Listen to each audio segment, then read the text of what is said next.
Hey guys, it's Kevin. My review for the three most recent episodes of Arrow, minus the most recent one that has aired. Episode 3, Next of Kin, Episode 4, Reversal, and Episode 5, Deathstroke Returns. And let me just say right off the bat that, once again, I've said this with so many shows, but I did not intentionally mean to get behind on Arrow. It just kind of turned out that way. There were too many shows, and Arrow's on at a very inconvenient time. Thursdays, I usually, at 7 o'clock, I'm usually seeing a movie, so there just isn't really a lot of time to review Arrow. So I'm going to review these last 3 episodes, though. I'm going to talk about what I really liked about them. And let me just say right now that so far, this is not the strongest season of Arrow, but you know what? That's to be expected, especially coming off the high that season 5 was, which arguably is either the best season or the best season since season 2. I really do flip those two around, in terms of, which one I really did enjoy more. But this season, it's still really good. I do still think this is a good season. It's not a great season by any means, but I definitely do really enjoy most of these episodes. I think these 3 episodes were really strong for the most part. There wasn't really a bad episode in there, but we're going to start off talking about episode 3. So, episode 3 is very interesting because, as we know, the way episode 2 left off, Oliver Queen is no longer Arrow. Instead, John Diggle is now the Arrow. The difference, though, is that Diggle, while he is in the Arrow costume, he's no longer doing the one thing that Green Arrow would be doing, that, of course, being, shooting arrows. He's no longer doing that, and he's definitely, people are already starting to notice that he's not firing arrows, mainly FBI agent Watson. And let me just say that I really do like the actress here. I think she did an incredible job on Glow. I really do like her character. I really do like her character on that. The character she's playing on here, however, is insufferable. And she's supposed to be your stereotypical, just one note, knows everything FBI agent, and it comes across less as very informative and intelligent, and more just very bitchy and annoying, and that's really all we're getting with her character. They're not really deepening her in any way, and it is disappointing because they got a really great talent in Sydelle Noel, who I think deserves a lot better than this, and the show does as well, but they're just not utilizing her very well, because, she's really the first person to notice that they're no longer shooting arrows, but even more importantly, while in pursuit of this character Oinks, who's this ex-CIA operative, he's also in a critical movement because he couldn't make a decision about whether to chase a wayward truck loaded with toxic gas or the baddie herself. So needless to say, he's going through a lot of struggle in this episode, and back in the bunker, he cops to his failure while Dinah is urging the team to move on past his hiccup. And I don't know if they're trying to get Diggle and Dinah together, but throughout these 3 episodes, Dinah doesn't really do much of anything except seem to fall for Diggle and make googly eyes at him, and I'm just not really for it. I think, once again, Juliana Harkavy is such a great actress. We saw what she could do last season. She just deserves a lot better than this, and that really is one of my major things with this season, is that these characters, they're just not using them to their fullest ability. And I feel like after doing so in season 5, this season is just kind of paling in comparison so far. So in private, Dinah questions Diggle of his brain or his comrade's brawn's the issue, but he maintains that his tremor problem has faded. If you remember, he had really bad tremors after Lian Yu, but he's telling her, oh no, it's not a big deal anymore, you don't need to worry about it. So despite this, he freezes up a bit again during another climactic skirmish, so you realize that, okay, maybe it is a problem. And we see he frees up again, though he does snap out of it in time to properly, delegate team members to get rid of the threats, and, he released this nerves gas and captures Oinks, and better yet, afterwards, Felicity and Curtis unveil their solution to the new GA's image problem by way of a powered crossbow that actually fires actual arrows. This way, they're able to cover up the fact that, Diggle is the Arrow and not Oliver Queen. And we then learn that Diggle is actually managing his tremor problem with an apparently black market drug he's shooting up, and I am not really all for this. He's going to get addicted. This is definitely going to end sour very quickly, and, I would not be surprised if we start to see, like I said, things turn sour here. So, yeah, needless to say, I'm not necessarily into the whole development with Diggle, and let me just say, despite the fact that Diggle's a Green Arrow, these next 2 episodes seem to forget that. We'll get to that in a little bit, but the other thing going on this episode, there's really not much to talk about. Oliver and William. William is, getting D's in school, and Felicity's basically helping counsel him, and she helps William isolate and work through the problems. And basically when Oliver comes up short in that respect, he does what he should have done from the go, and he has 3 time, basically he asks her to tutor William, and that's basically what she decides to do. And Oliver pays her a visit at the loft to gift her with a key to his apartment. That way, if William ever needs her to check up on him, she can. And throughout the next 2 episodes, basically we do see Felicity tutor William, and William is not the greatest actor in the world. I definitely will say that. There's some great child actors on there. The actor who plays William's not really one of them, but I do like the bond that Felicity and William do have here. I think it honestly is quite strong. I really did like what we got there.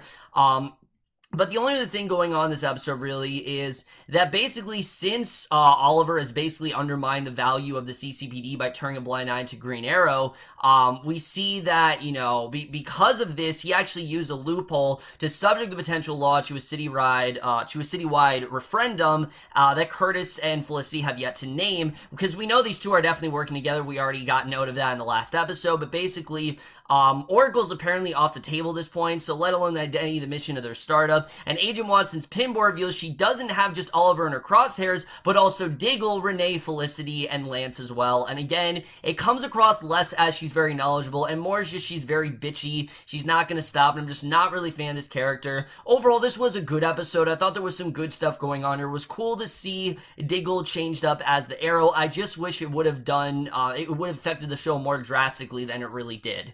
So now we're going to talk about episode 4, Reversal, which in my opinion is easily the strongest of the 3, mainly because I do think it's the most focused. But the one thing that really does piss me off about these next 2 episodes is that neither of them really do much with the fact that Diggle is the Green Arrow. The show made it seem like a big deal in episode 2. Oliver, was handing it over to Diggle. He was going to take up the mantle, and the show doesn't really do anything of interest with it. Besides episode 3, up till episode 5 at least, I don't know if anything changed in episode 6, we haven't seen any progression with Diggle as a Green Arrow. Dinah as well, like I said, she's just kind of there making googly eyes at Diggle because she's off the team, which was such a dumb choice. But, basically there's not much interest going on here. Most of this episode focuses on Felicity, and I know Felicity episode, a lot of people are not a fan of that. I thought this was one of the better ones. Basically, it's mainly due to Michael Emerson. He plays his character Caden James, and he's the main villain of this episode. And basically, it turns out that he actually is working with Black Siren. I like that we kept Black Siren back into the fold, because Black Siren, Katie Cassidy is fantastic as this character. She's doing a really great job so far, and I really am hoping the Black Siren is the villain this season. I really wanted her to be, and I'm hoping that she is the villain this season because she honestly is doing an incredible job so far. But basically, she arrives at the Helix hideout to sonically fry their putters, and basically the way this starts off is Felicity loops in Oliver on this situation where basically what ends up happening is Caden is, he's willing to hurt the world, and Elena arrives to inform Felicity of the situation that, hey, Caden's gonna attack us and we gotta be very careful. So basically, Team Arrow, though, she never gets around to it. She says she will alert him, but she never really gets around to it. And Oliver keeps too close on tabs on his girl, royally screwing up her and Elena's bid to get their hands on a ghost mirror drive needed to access Caden's files, but they get their hands on it. They do, only to have Black Siren arrive at the abandoned Helix hideout to sonically fry their putters, and that is when Caden makes his official debut. He emerges from the shadows to introduce himself to Felicity, and it's a really great scene. I really love what Michael Emerson did in this episode. He really did a great job here, and Team Arrow's found a way to actually track Black Siren's cry. She arrives in time to save the girls in the ensuring skirmish with, Black Siren and James's goons. Elena's gravely wounded, and after checking on her frenemy at the hospital, we do see that she does get hurt in this whole thing, so Felicity returns to the bunker to delve into the identities of the 3 people that Black Siren killed and confirm Diggle's theory that they're actually all using covers, being high-ranked bigwigs at the vault, where the entire internet is apparently housed, and Black Siren has been collecting these fingerprints so that she, Caden, and some other guy can gain access, basically. This is their way of gaining access into the vault, and I like that we kind of got note of what Black Siren's plan here was, what she actually was trying to do. So they decide to arrive at the vault, and there's this huge battle that there's this a small little skirmish that ensues where Diggle provide Felicity cover. She goes down to take the firewall and stop Kane's code from blowing the whole place. The internet included, and Oliver is actually in her ears Overwatch, which is what the whole reversal is all about. Oliver is kind of taking Felicity's place, and I thought this was cool. You know, we haven't really seen this before, where Felicity's the one calling the shots and Oliver is more to the side. I thought that was kind of cool to see. So she gets to where she needs to be and toughs it out through alarms and lights to get the job done. But little does she know, she did exactly what he wanted, because with the vault's firewall down, he was able to upload a piece of code to something called ArcLight, and now he tells Lance that it's time for, he tells Laurel that it's time for the next step. We don't know what that was all about, but I thought this was, like I said, a very strong episode overall. I thought Michael Emerson really made this episode very well. Him and Cassidy worked very well together, and for me, this was easily the strongest of the three. So the last episode we're going to talk about here is a little bit difficult, mainly because it is one half of a two-part episode. And the second part I will be reviewing, in the next video. But for all intents and purposes, we're just going to talk about the first half, which is called Deathstroke Returns. And this episode is really cool because we finally get the return of Manu Bennett. And not only that, but this episode actually has Oliver working with Slade, mainly to track down his son, Joey. As we know, they kind of set it up in the season finale that that's what he was going to do. We get a little bit of context into their relationship where we go to 13 years ago. We see they're in New Zealand and him and his son Joey are going out in the woods and they're on a camping trip. Joe figures that Slade's always leaving. Slade claims he works for Australian Airlines, is always off on business. And they make a fire. They're cooking fish, and he doesn't believe that Slade's a pilot since they don't get free trips. And we know, obviously, that Slade is very much not one. A family hikes by, and Slade claims that he works for a cheaper airline that doesn't allow for cheap vacations. Joey says he's not too hungry, walks off. Slade sends a text saying that he has his eyes on the target. So they're playing catch. The family come by again. Slade asks the father, Daryl, to take a photo with him and his son. Slade thanks him before Daryl and his family leave, and he ends up giving Joey some food that he cooked. Joey admits that it's bad. Daryl walks by, Deathstroke grabs him. Turns out that this is the family that he is going after. He's actually this agent named Zhang Ming, who is actually an agent for the Ministry of Defense, People's Republic, and he says he's looking for Yao Fai, and Zhang says he's in purgatory, and a footstep sounds nearby. Zhang goes for his knife. Deathstroke just kills him and looks around. So we see that, they're packing their things, and for me, I didn't really get the point of these flashbacks. Like, what were we trying to show here? Were we trying to show that Joey was upset that his father was killing? Were we trying to show that Joey, was kind of soft and that he wasn't like his father? What were we trying to show here? I mean, we didn't really get to much of anything. This didn't really go anywhere interesting, so I really didn't see the point of these flashbacks. I get what they were trying to do, that they were trying to provide context into their relationship, but this did absolutely nothing. I really did not get the point of what they were trying to do here. It didn't make any sense to me whatsoever, and I really didn't get it. I'm sorry. I really didn't get what they were trying to do. I love Manu Bennett. I think he's a fantastic actor, but I do not get what they were trying to do with these flashbacks. They seem so out of place to me. They seem like they were just here, just to fill airtime. And sometimes the flashbacks are really good. This is one of those cases where they just didn't really work for me. So, this one, I just didn't really see the point of it all. It didn't really go anywhere that interesting. Meanwhile, we got Wallace in this episode, and Wallace really got on my nerves here. She's going to basically every individual. She goes to Felicity. Felicity says, that Felicity's seeing Oliver. She points out Oliver's alibi for certain nights. Green Arrow was active, and Curtis texts say that Dinah's a lead on where Vigilante's making bullets, because the other big thing going on here is that they are trying to track down Vigilante. We'll get to that in a little bit, but, Felicity abruptly leaves, so you can tell that Wallace is trying to get that information, but it's just not really working for her. Basically, though, like I said, Oliver and Slade, they're trying to track down his son. We eventually come to realize that his son is actually dead, and it was a really great scene. I love the way this was done. I love Manu Bennett's reaction. You could tell that he's trying to hold back the tears, but it still is very emotional. I mean, he's been trying to find his son for a while now realizing that he's actually dead. I thought was a very well done reveal, but again, the flashbacks didn't really do anything. It didn't tell us anything about their relationship, so I cared, but not enough as the show wanted me to. If Joey was a character that we actually saw, and maybe they had some sort of tragic history, then sure. But to me, I just didn't really find this storyline all that interesting. But that still is a lot better than what we end up getting later in the episode. Because the other big thing going on is Vigilante. Dinah can sense that Vigilante's out there. I don't know how she can just tell that he's out there. And we do end up unmasking Vigilante. And who does it turn out to be? None other than someone that we all knew, that being Dinah's partner, Vince. Yeah, so all that time that we waited for Vigilante to be unmasked, and it turns out to be a character that we've heard a little bit about, but we actually have never seen. So, yeah, I like what you did there, Marc Guggenheim. Definitely a character that we knew really well. See, what I thought was going to happen here is that, one, it was going to be Joey, that Joey was going to be revealed to be Vigilante, and that's how these two things are going to tie together.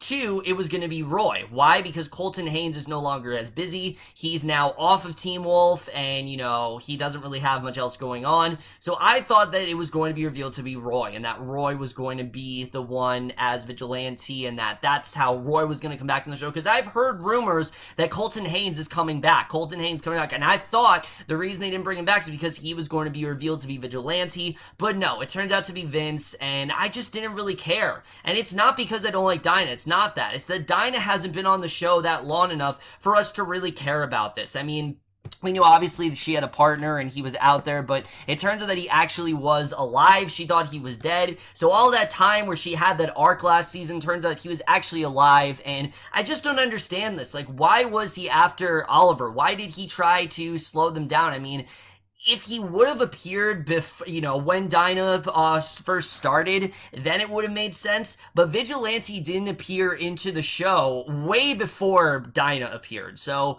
I don't get how any of this makes sense. It seems like it was just a last-minute reveal. They just needed to throw it in there because people were getting annoyed of, the Vigilante mystery. I honestly kind of forgot about it. So I was really disappointed. I thought this definitely was not a well-done reveal at all. I thought this honestly was really disappointing. It was cool to see Dinah have something else to do in this episode that didn't involve just, making goo-goo eyes at Diggle, like I said, and flirting with him, but I still just was very disappointed by this reveal. It just didn't really work for me. But we end this episode where we see that, Wallace tells Dinah that Pollard said she saved Black Canary. It didn't change Pollard's position. Wallace asks where she was. The agent points out it went dark.